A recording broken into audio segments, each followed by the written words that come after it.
bienvenue pour cette nouvelle vidéo, j'espère que vous allez bien, moi ça va très bien et on se retrouve aujourd'hui pour un book haul puisque dernièrement je vous ai présenté pas mal de pop avec mon colis de Noël, mais j'avais envie de changer un petit peu et il s'avère que j'ai acheté quelques livres mais que j'en ai reçu également quelques-uns pour Noël, donc j'avais envie de vous présenter un petit peu tout ça et on commence tout de suite avec un roman qui s'appelle « Et si les chats disparaissaient du monde » écrit par Genki Kawamura. Je vous avouerai que je suis tombée dessus un petit peu par hasard et qu'au final je ne lis pas énormément de romans. Je vais avoir des périodes où je vais pouvoir en lire beaucoup et d'autres où je vais pas en lire du tout, ça va vraiment dépendre de mes envies et des moments. Mais en l'occurrence celui-ci, eh bien c'est le petit chat tout simplement sur la couverture ainsi que le titre qui m'ont attiré le regard, en tout cas suffisamment pour attiser ma curiosité. Et finalement, quand j'ai lu le résumé derrière, j'ai trouvé ça assez drôle. Je ne l'ai pas encore lu, mais le résumé, disons, je l'ai trouvé suffisamment original et assez drôle. Donc je vais vous lire ça rapidement. À 30 ans, le narrateur de ce livre apprend par son médecin qu'il est condamné.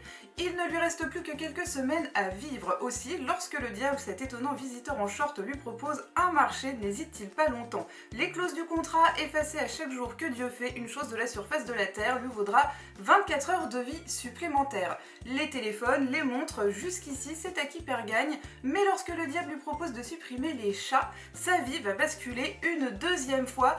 Donc voilà, j'ai trouvé le scénario plutôt drôle et original. Maintenant à voir si au niveau de la lecture ça sera une agréable surprise ou au contraire une déception. En tout cas j'étais curieuse non seulement de voir à quoi ça pouvait ressembler, mais également voir si on allait montrer, du moins je l'espère, les conséquences qu'aurait la disparition de chaque objet, voilà, notamment les téléphones, les montres. Je serais curieuse de savoir quel impact ça pourrait avoir, et les chats encore plus. Voilà, en tout cas je ne sais pas du tout ce que ça vaut, mais ça a suffisamment attisé ma curiosité.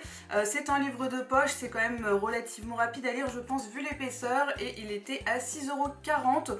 Donc voilà, on verra ce que ça donne. J'avais pas spécialement prévu de faire une review dessus, mais si jamais ça peut vous intéresser, eh bien n'hésitez pas à m'en faire part dans les commentaires. Ensuite, nous continuons avec les comics et je me suis enfin offert le tome 5 de Walking Dead qui s'intitule Monstrueux. Donc oui, je sais, le 30e tome est sorti récemment et je n'en suis qu'au tome 5, mais pour la simple et bonne raison que j'ai commencé à lire Walking Dead que très récemment. Depuis que j'ai commencé à être un peu déçue par la série télé, en fait j'étais curieuse de découvrir un peu à quoi ça pouvait ressembler au niveau des comics, mais aussi voir un petit peu les différences qu'on allait y retrouver par rapport à la série. Et je dois dire que dès les premiers tomes, on constate déjà pas mal de différences, notamment Daryl et Merle qui n'existent pas dans les comics, mais dès le début on a des différences quand même assez notables, aussi bien au niveau des personnages que des scénarios. Donc c'est plutôt intéressant de découvrir les différences, mais c'est aussi, je trouve, très agréable à lire. Alors pour ceux qui regarderaient la série par exemple mais qui n'auraient jamais lu et seraient tentés de le faire, je tiens quand même à préciser que ce sont des comics en noir et blanc. Personnellement, moi ça ne me gêne pas du tout, je trouve qu'au contraire ça colle très très bien à l'histoire et à l'univers de Walking Dead. Et franchement, j'adore les lire. Maintenant ça va prendre un petit peu de temps de compléter la série, sachant qu'on en est au tome 30 et que je pense qu'à mon avis il en sortira d'autres. Mais en tout cas, voilà, c'est très très sympa à lire, c'est très prenant, très palpitant, j'ai envie de dire presque autant que la série même je dirais. Donc voilà, Walking Dead pour tous les amateurs de la série, tous les fans qui n'auraient jamais lu et qui éventuellement seraient intéressés, seraient tentés de le faire, franchement n'hésitez pas, c'est vraiment très très sympa. Toujours dans les comics du Batman bien évidemment, et je complète enfin ma plus grosse série Batman, celle qui commençait donc par la cour des hiboux. Alors j'étais persuadée qu'il y avait 10 tomes, apparemment il n'y en a que 9, puisque sur ce 9e tome, la relève deuxième partie, on a l'autocollant qui indique que c'est donc le dernier de la série. Il s'avère donc que j'ai enfin compléter cette série en 9 tomes et j'en suis très très contente. Voilà, ça m'aura pris un petit peu de temps, mais ça y est, ils sont tous là et franchement c'est une série qui est absolument géniale. Je vous avais fait une vidéo donc sur les deux premiers, la cour des hiboux et la nuit des hiboux. Les autres sont vraiment géniaux aussi. Alors il y a des tomes qui m'ont un peu moins plu que d'autres, mais il y en a qui sont vraiment excellents. Le 3e est excellent. Enfin voilà, je vous ferai peut-être une vidéo globale de tout ce qui se passe après les deux premiers si jamais ça peut vous intéresser. En tout cas cette série de Batman, pour tous les amateurs de Batman qui ne l'auraient jamais lu, je vous la conseille, elle est tout simplement génialissime. Pour terminer avec les comics, j'ai reçu un petit cadeau de Noël en retard, venu tout droit des États-Unis. Il s'agit d'un DC Bombshells et là je suis bien trop contente.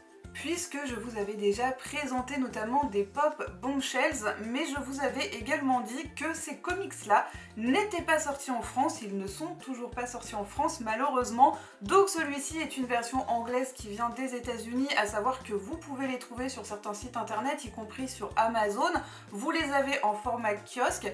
Ici, il s'agit d'une édition deluxe qui comprend les tomes 1 à 6, donc j'ai déjà commencé à le lire et franchement j'aime beaucoup. Alors je vais pas vous mentir, l'anglais c'est pas si facile que ça à lire en fait, même au niveau des comics. Après heureusement on a les illustrations sur lesquelles on peut s'appuyer, mais c'est pas aussi simple que ce que j'avais imaginé.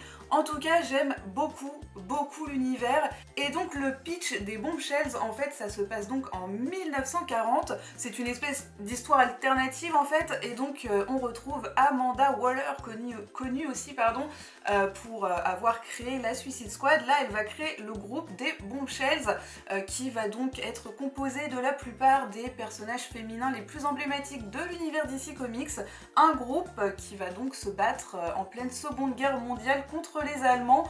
On y retrouve notamment la fille du Joker, enfin on retrouve beaucoup de personnages dans des styles très différents bien sûr, et chaque personnage a été plus ou moins retravaillé différemment, mais j'adore, pour l'instant j'adore l'univers graphique, j'adore ce qui a été fait des personnages. Je vous en ferai une vidéo plus approfondie sur le sujet, mais j'aime déjà beaucoup et je vais vous montrer rapidement à quoi il ressemble parce qu'en plus de ça je le trouve très joli. Donc là nous avons la première couverture qui est en fait une couverture papier glacé avec le dos où nous avons un petit résumé, mais nous pouvons bien sûr retirer la couverture en papier qui se présente donc comme ceci. Et en dessous nous avons ma très chère Harley Quinn dans sa version Bombshells. Et ce qui est d'autant plus cool, c'est que là vous ne le voyez pas, mais cette couverture en particulier, eh bien je l'ai en énorme poster là juste en face de moi. Ma petite Harley Quinn dans sa version Bombshells que je trouve absolument magnifique. Et au dos, tout aussi magnifique, nous avons Mera et Wonder Woman. Donc voilà, j'aime vraiment beaucoup les Bombshells, j'adore ce qu'ils ont fait des personnages, j'adore l'univers. Et pareil, je vous ferai une vidéo un petit peu plus approfondie, mais ce qui fait aussi qu'on a beaucoup de personnages féminins, c'est qu'au début de cette fameuse série, eh bien Batwoman va sauver les parents de Bruce Wayne, qui du coup ne deviendra pas Batman, enfin du moins je ne pense pas, pour l'instant il n'est pas dans l'histoire en tout cas. Quoi qu'il en soit, le papa et la maman de Bruce Wayne restent en vie, puisque du coup elle les sauve, ce qui va forcément changer pas mal de choses. En tout cas c'est déjà très cool, j'aime déjà beaucoup ce que j'ai lu, et j'ai hâte eh bien, de le continuer et de pouvoir vous en parler un petit peu plus. Et on termine avec les gros livres qui ont déjà fait quelques petites apparitions sur mon Instagram, puisque celui-ci était sur l'une de mes photos, l'autre a été posté dans l'une de mes stories, et il s'agit de la magnifique encyclopédie illustrée de Tolkien, dont la couverture déjà est de toute beauté, et c'est un livre à l'intérieur duquel on va retrouver énormément de choses, des illustrations mais également beaucoup d'écrits. Bien évidemment, vu l'épaisseur du livre, pour l'instant je vous avouerai que je n'ai pas eu le temps de vraiment lire tout en profondeur, mais je l'ai quand même un petit peu feuilleté, et on retrouve énormément de choses comme je disais, donc notamment de l'histoire, de la géographie, et surtout ça va retracer les 37 000 ans de mythologie créée de toutes pièces par Tolkien, ce que je trouve assez exceptionnel. Donc j'ai vraiment très hâte d'en lire davantage. En plus de ça, je trouve que pour un ouvrage de ce type là, le prix reste tout à fait abordable puisqu'il est à 25 €. Celui-ci a été acheté à la Fnac, mais vous pouvez le trouver sur Amazon ou encore directement sur le site de l'éditeur qui est Hachette Heroes, et c'est un livre, je dirais, qui ravira vraiment tous les amoureux de l'univers de Tolkien, tant on y retrouve de choses. Et pour terminer cette vidéo du cinéma avec le Ciné Club Sandwich, et là je tiens à remercier tout particulièrement Dark Magikarp, grâce à qui j'ai découvert ce livre puisqu'il en avait déjà parlé dans l'une de ses vidéos. Je dois dire que celui-ci a été une très belle découverte, tant il aura su me faire rire, mais vraiment je dirais même déclencher des fous rires jusqu'à avoir les larmes aux yeux. Bien évidemment, c'est un livre qui va essentiellement s'adresser aux amateurs de cinéma, J'avais envie de dire cinéphile, mais finalement on y retrouve quand même pas mal de grands classiques, de films cultes que beaucoup de gens connaissent certainement, comme Forrest Gump, Jurassic Park, Matrix, Retour vers le futur, Titanic, et j'en passe, mais souvent c'est des films quand même que beaucoup de gens connaissent. C'est un livre qui est très axé sur l'humour, puisqu'à chaque page on va avoir pas mal de petites choses humoristiques. Je vais vous montrer quelques pages rapidement pour que vous puissiez voir un peu comment ça se présente. Donc les pages avec les films se présentent comme ceci. Je vous montre d'un peu plus près. Donc nous avons à chaque fois le film, le réalisateur, la date de sortie, un résumé, les points forts, les points faibles. Et en l'occurrence ici nous avons Mulholland Drive, ça tombe très bien. Donc dans les points faibles nous avons notamment le dealer de David Lynch n'est pas crédité au générique alors qu'il a de toute évidence fait du très bon travail. Ce que personnellement je trouve très drôle puisqu'à l'heure d'aujourd'hui Mulholland Drive reste l'ultime film auquel je n'ai strictement jamais rien compris, même avec tous les efforts du monde. Donc si jamais certains parmi vous l'ont vu et pensent avoir compris quelque chose, n'hésitez pas à m'en faire part. Bien évidemment c'est beaucoup plus drôle quand on a vu les films, sinon ça n'a aucun intérêt. Ce qui est très drôle aussi je trouve avec Mulholland Drive, c'est que il fait certes partie, enfin il est certes le film auquel je n'ai jamais rien compris, mais à côté il y a des films qui ont nécessité en ce qui me concerne un tant soit peu de réflexion, comme Donnie Darko par exemple, ou Interstellar, que j'adore, mais je dois bien avouer qu'il m'a fallu plus d'un visionnage pour pleinement comprendre et apprécier l'histoire. Et en l'occurrence à la page de Mulholland Drive ils ont également écrit ce qu'il faut en retenir, Interstellar n'était pas si difficile à comprendre finalement, et je confirme que comparé à Mulholland Drive, Interstellar est d'une facilité enfantine à comprendre. En tout cas, un livre que j'ai adoré, que je continue d'adorer puisque je n'ai pas encore tout lu. Je vous avouerai que celui-ci, je le savoure, je prends mon temps pour lire chaque page. Et ce qui est génial, donc c'est drôle, on y retrouve beaucoup de films et de différentes époques, puisqu'on va notamment retrouver des films comme Autant t'en emporte le vent, qui, si je ne dis pas de bêtises, date de 1929, mais je ne suis pas sûre, j'ai même pas vérifié alors qu'il est dedans. En tout cas, c'est un film qui date très clairement, mais on y retrouve aussi des films comme La La Land ou La Forme de l'eau qui est sorti l'année dernière.